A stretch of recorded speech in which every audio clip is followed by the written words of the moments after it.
বাংলাদেশের আইনজীবী রবীন্দ্র ঘোষ, অবশ্যই আমি আপনাকে কুর্নিশ জানাই যে এই রকম একটা পরিস্থিতির মধ্যে থেকেও আপনি অত বড় একটা জীবনের রিস্ক নিয়ে চট্টগ্রাম আদালতে গেছেন চিন্ময় প্রভুর ব্যাপারে।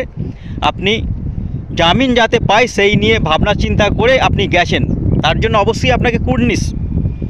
তা আমি অবাক হয়ে যাচ্ছি যে চট্টগ্রাম আদালতের মধ্যে অত একটা বড় বার অ্যাসোসিয়েশন, সেখানে একটাও ইয়ং আইনজীবী নেই যে এই রকম একটা মানুষ এই বয়সে গিয়ে যদি রিস্ক নিতে পারে, তো একটু তার পাশে গিয়ে আপনারা সহযোগিতা করতে পারছেন না?